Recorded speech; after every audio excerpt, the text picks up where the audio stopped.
انتخابی نشان اصل میں شیر ہے، تو وہ درندگی کی نشانی ہے، وہ جو نشان ہے نا ان کا، وہ درندگی کی علامت ہے، وہ ان کی نیچر میں پائی جاتی ہے۔ آپ سپریم کورٹ پر حملہ دیکھ لیں، آپ بے نظیر بھٹو کے بارے میں، ہماری ایک ایم این اے صاحبہ ہیں وومن، ان کا نام ہے ملکہ بخاری صاحبہ، ان کی آنکھ بھی اس لڑائی میں ڈیمیج ہوئی ہے۔ یہ اس حد تک نیچے گر چکے ہیں۔ 2018 میں عمران خان صاحب نے حلف لیا تھا تو ان کی پہلی سپیچ تھی، تب تو کوئی بجٹ نہیں آیا تھا، تب تو پاکستان تحریک انصاف نے کوئی عوام دشمن کوئی ابھی تک کوئی نہیں دیا تھا پروگرام، تب بھی ان کا رویہ آپ کے سامنے تھا۔ یہ ذہنی غلاموں کی جماعت ہے، خاندانی غلاموں کی جماعت ہے، پہلے باپ، پھر بیٹا، پھر بھائی، پھر پوتا، پھر بیٹی۔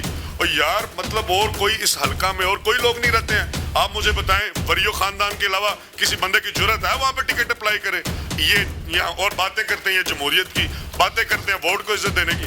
ہماری جماعت بیسیکلی جمہوری جماعت ہے، اس میں سعید بلی صاحب کا بھی رائٹ ہے وہ ٹکٹ اپلائی کریں، میرے دوست نژاد سلیم باجوہ صاحب وہ پہلے بھی ٹکٹ کے اپلیکینٹ تھے، کیسر بریار صاحب کو پارٹی نے بہتر سمجھا۔ مزدور کی تنخواہ کم از کم 20,000، یہ ایک بہت بڑا کام ہے، پینشنز میں اضافہ، تنخواہوں میں اضافہ، اور چھوٹے طبقے کو ٹیکسز سے بچایا گیا ہے، ٹیکسز ریڈیوس کیے گئے ہیں، کوئی نیا ٹیکس نہیں لگایا گیا۔ عطا طارڑ صاحب وہاں بیٹھ کے بڑے چیلنج کرتے ہیں، آئیں ہم انشاءاللہ اس کو میدان میں بتائیں گے، اس کی اوقات بتائیں گے۔ یہ بھی بیسیکلی ذہنی غلام ہے، خاندانی غلام ہے، اس کا ابا بھی ان کا غلام تھا، یہ بھی ان کا غلام، یہ دادے سے چلے آ رہے ہیں، یہ نسل در نسل غلامی کر رہے ہیں، اس لیے ان کو آل شریف کے علاوہ کچھ نہیں دکھتا۔ اس کے والد نے نواز شریف کی غلامی کی تھی، یہ آگے مریم کے پیچھے چل پڑے ہیں، تو اس کو بتائیں گے انشاءاللہ سیالکوٹ 38 میں اس کا پورا علاج کریں گے، یہ ہے انشاءاللہ ہم پوری طرح تیار ہیں۔ عمران خان صاحب اپنی پولیٹیکل دور کے بہترین ٹائم سے گزر رہے ہیں، یہ جو پچھلے 2-3 منتھ میں جس طرح کی پازیٹیو چینجنگز آئی ہیں، ہمارا جی ڈی پی بہت اوپر گیا، آپ کی سٹاک مارکیٹ جو جانور کے نشان والی جماعت ہے، جن کا نشان جانور ہے، اس پہ وہ برا مناتے ہیں تو منائے، شیر ہے تو جانور نہ، میں تو جانور ہی کہوں گا اس کو۔ السلام علیکم ناظرین، آپ کا ہوسٹ مزمل بٹ آپ کی خدمت میں حاضر ہے۔ ناظرین، جس طرح سے کل ہم نے دیکھا کہ پارلیمنٹ کے اندر ایک ہنگامہ ہوا اپوزیشن اور پی ٹی آئی کی جماعت میں، حکمران جماعت میں، اس سارے وقوعے کو کس طرح سے پی ٹی آئی رہنما اور ان کے ورکر سمجھ رہے ہیں، اور دوسری طرف جو بجٹ پیش کیا گیا جس کو جو اپوزیشن جماعتیں ہیں وہ اس کو عوام دشمن اور پی ٹی آئی حکومت کی طرف سے اس کو ایک عوام دوست بجٹ کے طور پر پیش کیا جا رہا ہے۔ دوسری طرف ہم پی پی آئی 38 سیالکوٹ میں الیکشنز بھی ہونے جا رہے ہیں، تو اس سب کے اوپر ہم رائے لیں گے۔ Rana Saad Babar advocate general secretary P T I ڈس کا، ہم ان سے جانیں گے کہ یہ ان سارے جو تازہ ترین صورتحال ہے ان کے اوپر اپنی کیا رائے رکھتے ہیں۔ جی السلام علیکم سر۔ بسم اللہ، وعلیکم السلام۔ جناب مزمل بٹ صاحب، آپ کا بہت شکریہ، آپ میرے پاس تشریف لائے۔ سر سب سے پہلے تو ہمیں بتائیے گا کہ کل کی جو صورتحال ساری ہوئی ہے جس کے اوپر دنیا بھر میں ایک جگ ہنسائی بھی ہوئی ہے پاکستان کے، آپ اس کا ذمہ دار کس کو سمجھتے ہیں؟ سر پہلے نمبر پہ تو بطور پاکستانی مجھے اس پہ بہت افسوس ہوا کہ وہ جس طرح کی ہماری ایک نیشنل اسمبلی ہے، وہ پاکستان کو ریپریزنٹ کر رہے ہیں یہ لوگ، اور جس طرح کا ادھر ماحول اپوزیشن نے پیدا کیا، میرا خیال ہے کہ ان کو نہیں کرنا چاہیے تھا۔ اصل میں آپ نے سوال پوچھا کہ اس کا ذمہ دار کون ہے، میں تھوڑا سا آپ کو تاریخ میں پیچھے لے چلتا ہوں، اپوزیشن کا رویہ آپ کے سامنے رکھ دیتا ہوں، فیصلہ آپ کے ناظرین کر دیں گے کہ اس کے ذمہ دار۔ اپوزیشن کی کس جماعت کو آپ سمجھتے ہیں؟ اپوزیشن میں جو ایک جماعت ہے اس کو ذرا ذہنی طور پہ یہ مسئلہ ہے، وہ مطلب ڈکٹیٹرشپ کی وہ پیداوار ہیں، میں مسلم لیگ نون کی بات کر رہا ہوں۔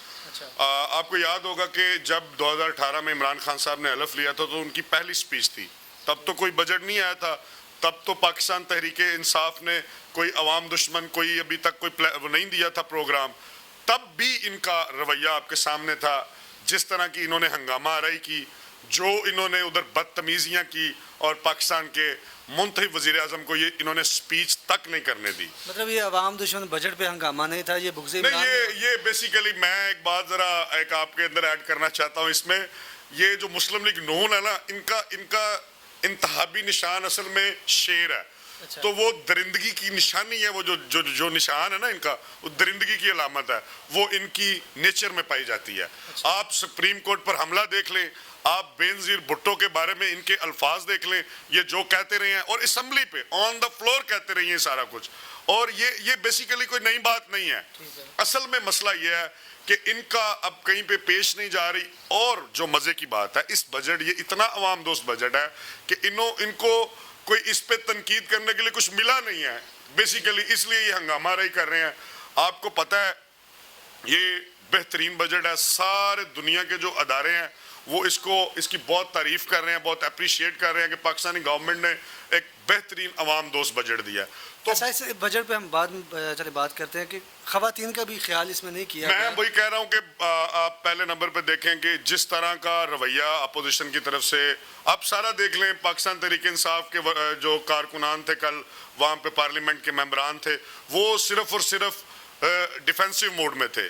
ہماری ایک ایم این اے صاحبہ ہیں, وومن, ان کا نام ہے ملکہ بخاری صاحبہ, ان کی آنکھ بھی اس لڑائی میں ڈیمیج ہوئی ہے. یہ اس حد تک نیچے گر چکے ہیں, ان کے پاس بجٹ پہ کوئی بات کرنے کو کچھ نہیں ہے. یہ صرف اس لیے رولا ڈال رہے ہیں, صرف اور صرف کھپ ڈال رہے ہیں کہ یہ پاکستان تحریک انصاف کی گورنمنٹ کو کام نہیں کرنے دیں گے. وہ کہتے ہیں غلط فگرز یہ شو کر رہے ہیں, معیشت کے بھی اور دیگر بھی جتنے بھی ایشوز ہیں. بھائی غلط فگرز کی بات ہے کہ آپ ان کی ساری تقریریں اٹھا کے دیکھ لیں, شہباز شریف کی تقریر سے لے کے اپوزیشن کی ساری, یہ اپنی صفائیاں دیتے رہے ہیں. بجٹ پہ مجھے ایک بندہ بتا دے ان کا اپوزیشن میں سے جس نے تقریر کی ہو یا کوئی پوزیٹیو قسم کی کوئی سجیشن ہی دی ہو. ہمارے جو وزیر خزانہ شوکت ترین صاحب ہیں, میں کل ایک پروگرام میں دیکھ رہا تھا, ٹی وی پروگرام میں, وہ آن ایئر آ کے کہہ کے گئے ہیں کہ بھائی میرے ساتھ بیٹھ کے اوپن میرا چیلنج ہے, مسلم لیگ نون, پیپلز پارٹی, اپوزیشن کی کسی جماعت کا کوئی بندہ میرے ساتھ بیٹھ کے آ کے سامنے بات کر لے, نمبرز پہ بات کرے, رولا نہیں ڈالے, میں ان کو اس کا جواب دوں گا. سر بہترین بجٹ ہے, آپ دیکھیں اس میں سب سے زیادہ جو خیال رکھا گیا ہے وہ نچلے طبقے کا رکھا گیا ہے, جس کی پہلے دن سے ہمارے پرائم منسٹر صاحب بات کرتے ہیں. مزدور کی تنخواہ کم از کم 20,000 ہوگی. کسان آپ کے سامنے ہے, ہسٹری میں, پاکستان کی ہسٹری میں کسان اتنا خوشحال کبھی نہیں ہوا جتنا ان 3 سالوں میں ہوا ہے. آپ کسی بھی جا کے, ہم ایک زرعی علاقے میں رہتے ہیں, کسی کسان سے آپ ویسے انڈیویجولی ملاقات کر کے دیکھ لیں, آپ کس کسانوں کے انٹرویوز کیجئے, آپ ان پہ بات کریں کہ آپ کو پتہ چلے گا کہ پاکستان تحریک انصاف کی گورنمنٹ نے, ہمارا بیسیکلی زرعی ملک ہے, ہم نے کسانوں کا بہت زیادہ خیال رکھنا ہے. ہمارے پاس جو سب سے زیادہ ایکسپورٹ کرنے والی چیز ہے وہ زرعی اجناس ہیں. تو ماشاءاللہ اللہ کا شکر ہے ہماری گورنمنٹ میں کسان بہت خوشحال ہے. اور مزدور کی تنخواہ کم از کم 20,000, یہ ایک بہت بڑا کام ہے. پینشنز میں اضافہ, تنخواہوں میں اضافہ, اور چھوٹے طبقے کو ٹیکسز سے بچایا گیا ہے, ٹیکسز ریڈیوس کیے گئے ہیں, کوئی نیا ٹیکس نہیں لگایا گیا. اس سے زیادہ عوام دوست بجٹ اور کیا ہو سکتا ہے. اور آپ دیکھیں کوئی ایک مستند قسم کی تنقید بتا دے جو ہماری اپوزیشن نے ہم پہ کی ہو, سوائے یہ جو کل انہوں نے ڈرامہ کیا اور انتہائی افسوسناک, یہ بیسیکلی ان کی ذہنیت تھی جو سامنے آئی, اور میں اس کو کنڈیم ہی کر سکتا ہوں. میں اس کے علاوہ اس پہ کیا کہہ سکتا ہوں آپ کو. اچھا, یہ ہنگامے جس طرح سے آپ پارلیمنٹ کے اندر بھی ہوا, کیا کہا یہ جا رہا ہے کہ ان کے یہ ہنگامے PP 38 میں بھی ہیں, ان کے ٹکٹ کے اوپر بھی ایشوز چل رہے ہیں, ڈیوائیڈ ہو گئی ہے PTI, تو دھڑوں میں تقسیم ہے. PP 38 بڑا مزیدار ایک سبجیکٹ ہے. پہلے نمبر پہ تو پاکستان تحریک انصاف ایک ڈیموکریٹک جماعت ہے, اس میں کوئی خاندانی سلسلہ ملوث نہیں ہے. یہاں پہ میں بھی محنت کر کے اوپر آ سکتا ہوں, کوئی اور بھی میرا بھائی محنت کر کے اوپر آ سکتا ہے. اور مزے کی بات ہے اس ڈیموکریٹک جماعت میں کسی ایک فرد پہ کوئی پابندی نہیں ہے, جو مرضی ٹکٹ اپلائی کرے. یہ جمہوریت والی جماعتوں کا حسن ہوتا ہے. جبکہ جو ہمارے اپوزیشن ماشاءاللہ وہ جو جانور کے نشان والی جماعت ہے, جن کا نشان جانور ہے, اس پہ وہ برا مناتے ہیں تو منائے, شیر ہے تو جانور نہ, میں تو جانور ہی کہوں گا اس کو. وہ اس جماعت میں صرف خاندانی سیاست ہے. مطلب آپ کے سامنے NS-75 یا ڈسکا کا الیکشن ہوا, کسی ایک لیگی ورکر میں جرت نہیں پیدا ہوئی کہ وہ جا کے ادھر اپنی ٹکٹ اپلائی کرے. ٹکٹ ملنا یا نہ ملنا بات کی بات ہے یار, جمہوریت میں آپ ٹکٹ تو اپلائی کرو, یہ آپ کا رائٹ ہے جس پارٹی میں آپ رہتے ہو. کوئی ایک بندہ مجھے بتائیں, ایک اپلیکیشن بتا دیں آپ ظاہر شاہ صاحب کے گھر کے علاوہ ادھر گئی ہو. یہی صورتحال ادھر ہے. یہ ذہنی غلاموں کی جماعت ہے, خاندانی غلاموں کی جماعت ہے. پہلے باپ, پھر بیٹا, پھر بھائی, پھر پوتا, پھر بیٹی. اور یار مطلب اور کوئی اس حلقہ میں اور کوئی لوگ نہیں رہتے ہیں. آپ مجھے بتائیں وریو خاندان کے علاوہ کسی بندے کی جرت ہے وہاں پہ ٹکٹ اپلائی کرے؟ یہ یہاں اور باتیں کرتے ہیں, یہ جمہوریت کی باتیں کرتے ہیں, ووٹ کو عزت دینے کی. ہماری جماعت بیسیکلی جمہوری جماعت ہے. اس میں سعید بلی صاحب کا بھی رائٹ ہے وہ ٹکٹ اپلائی کریں. میرے دوست نزاد سلیم باجوہ صاحب وہ پہلے بھی ٹکٹ کے اپلیکنٹ تھے. کیسر بریار صاحب کو پارٹی نے بہتر سمجھا, وہ کہتے ہیں کاف لیگ سے لیا گیا ان کو.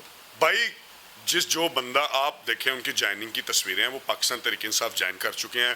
جو ہمارے ملنے کے بعد کہتے ہیں نہیں سر, پہلے وہ پاکستان تحریک انصاف انہوں نے جوائن کیا, اور ویسے بھی ہمارا کاف لیگ سے الحاق ہے, اور وہ ان کے بھائی کاف لیگ میں ہیں, لیکن